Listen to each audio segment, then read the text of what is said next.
Chapter 3, Great Expectations. It was a rainy morning and very damp.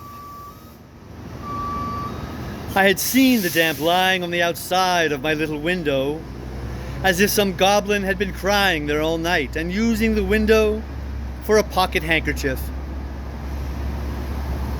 Now I saw the damp lying on the bare hedges and spare grass, like a coarser sort of spider's webs, hanging itself from the twig to twig and blade to blade. On every rail and gate, wet lay clammy, and the marsh mist was so thick that the wooden finger on the post directing people to our village, a direction which they never accepted, for they never came there, was invisible to me until I was quite close under it. Then, as I looked up at it while it dripped, it seemed to my oppressed conscience like a phantom devoting me to the hulks.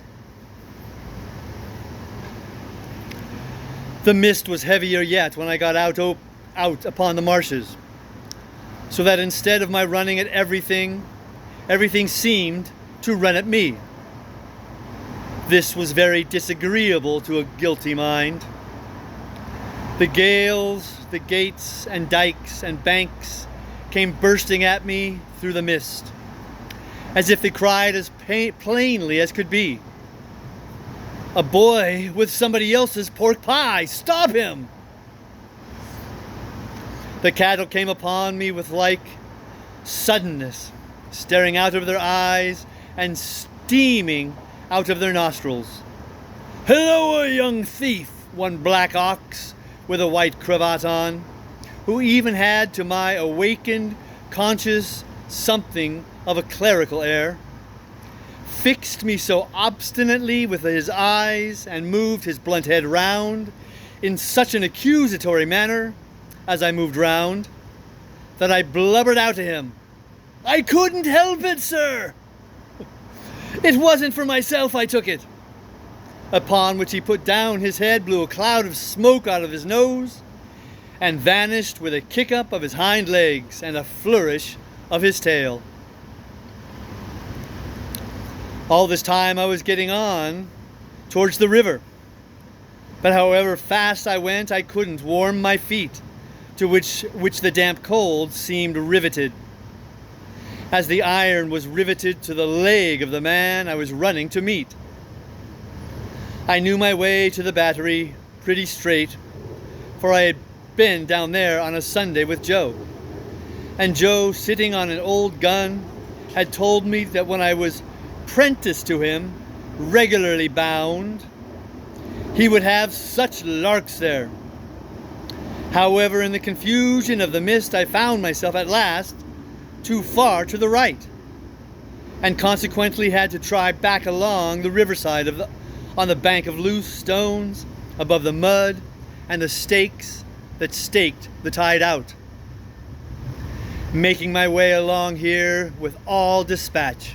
I had just crossed a ditch which I knew to be very near the battery, and had just scrambled up the mound beyond the ditch, when I saw the man sitting before me. His back was towards me, and he had his arms folded and was nodding forward, heavy with sleep. I thought he would be more glad if I came upon him with his breakfast in that unexpected manner. So I went forward softly and touched him on the shoulder. He instantly jumped up, and it was not the same man, but another man. And yet this man was dressed in coarse gray too, and had a great iron on his leg, and was lame and hoarse and cold, and was everything that the other man was, except that he had not the same face, and had a flat, broad-brimmed, low-crowned felt hat on. All this I saw in a moment, for I had only a moment to see it in. He swore an oath at me, made a hit at me. It was a round, weak blow that missed me and almost knocked himself down, for it made him stumble. And then he ran into the mist, stumbling twice as he went. And I lost him.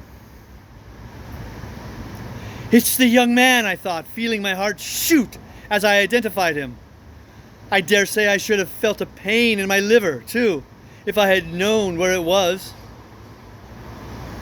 I was soon at the battery after that, and there was the right man, hugging himself and limping to and fro, as if he had never all night left off hugging and limping, waiting for me.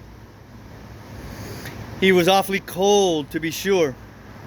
I half expected to see him drop down before my face and die of deadly cold. His eyes looked so awfully hungry, too, that when I handed him the file and he laid it down on the grass, it occurred to me he would have tried to eat it if he had not seen my bundle. He did not turn me upside down this time to get at what I had, but left me right side upwards while I opened the bundle and emptied my pockets. "What's in the bottle, boy?" said he. "Brandy," said I.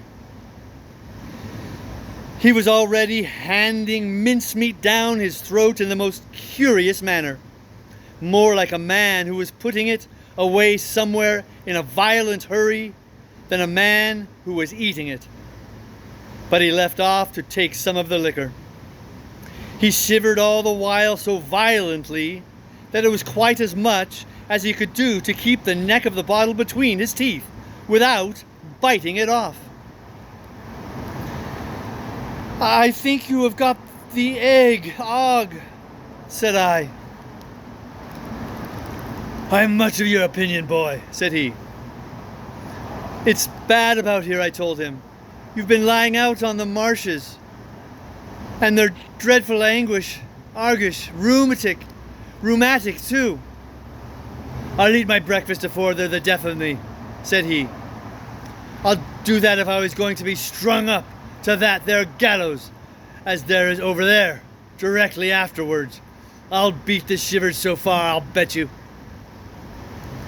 He was gobbing mincemeat, meat, bone, bread, cheese, and pork pie all at once, staring distrustfully while he did so at the mist all round us, and then stopping, even stopping his jaws to listen. Some real or fancied sound, some clink upon the river or breathing of beast upon the marsh, now gave him a start, and he said suddenly, "You're not a deceiving imp? You brought no one with you?" "No, sir, no." "Nor give no one the office to follow you?" "No." "Well," said he, I believe you. You'd be but a fierce young hound indeed, if at your time of life you could help but to hunt a wretched varmint, hunted as near death and dunghill as this poor wretched varmint is." Something clicked in his throat, as if he had works in him like a clock, and was going to strike.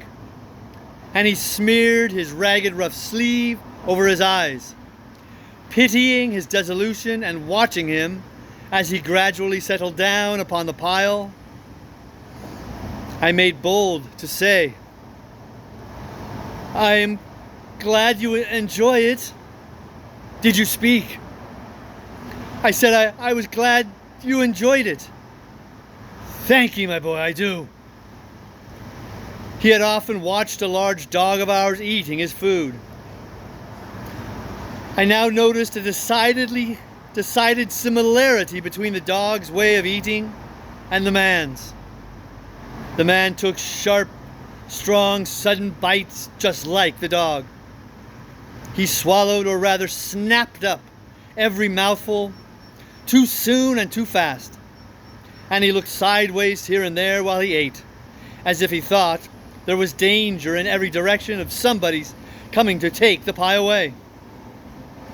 He was altogether too unsettled in his mind over it to appreciate it comfortably, I thought, or to have anybody to dine with him without making a chop with his jaws at the visitor, in all of which particulars he was very like the dog. "I'm afraid you won't leave any of it for him," said I, timidly, after a silence during which I had hesitated as to the politeness of making the remark. "There's no more to be got where that came from." It was the certainty of this fact that impelled me to offer the hint. "Leave any for him? Who's him?" said my friend, stopping in his crunching of pie crust. "The young man that you spoke of, that was hid with you." "Oh, ah," he returned, with something of a gruff laugh. "Him, yes. He don't want no wittles." "I thought he looked as if he did," said I. The man stopped eating and regarded me with the keenest scrutiny and the greatest surprise. "Looked? When?" "Just now." "Where?" "Yonder," said I, pointing over there, where I found him nodding asleep, and thought it was you. He held me by the collar and stared at me so that I began to think his first idea was cutting my throat had revived. "Dressed like you know, only with a hat," I explained, trembling, and I was very anxious to put this delicately, and with the same reason for wanting to borrow a file. "Didn't you hear the cannon last night?" "Then there was firing," he said to himself. "I wonder you shouldn't have been sure of that," I returned, "for we heard it up at home, and that's further away, and we were shut in besides." "Why, see now," said he, "when a man's alone on these flats with a light head and a light stomach, perishing of cold and want, he hears nothing all night but guns firing and voices calling. Hears? He sees the soldiers with their red coats lighted up by the torches carried afore, closing in round him. He hears his number called, hears himself challenged, hears the rattle of the muskets, hears the orders. Make ready, present, cover him steady, men, and is laid hands on. And there's nothing. Why, if I were one pursuing party last night coming up in order, damn 'em with their tramp, I see 100. And as is firing, why, I see the mist shake with the cannon, arter it was broad day. But this man, he said all the rest as if he had forgotten my being there. Did you notice anything in him? He had a badly bruised face, said I, recalling what I hardly knew I knew. Not here, exclaimed the man, striking his left cheek mercilessly with the flat of his hand. Yes, there. Where is he? He crammed what little food was left into the breast of his grey jacket. Show me the way he went. I'll pull him down like the bloodhound. Curse this iron on my sore leg. Give us hold the file, boy. I indicated in what direction the mist had shrouded the other man, and he took up at it for an instant. But he was down on the rank, wet grass, filing at his iron like a madman, and not minding me or minding his own leg, which had an old chafe upon it and was bloody, but which he handled as roughly as if it had no more feeling in it than the file. I was very much afraid of him again, now that he had worked himself into this fierce hurry, and I was likewise very much afraid of keeping away from home any longer. I told him I must go, but he took no notice. So I thought the best thing I could do was to slip off. The last I saw of him, his head was bent over his knee, and he was working hard at his fetter, muttering impatient imprecations at it and his leg. The last I heard of him, I stopped in the mist to listen, and the file was still going.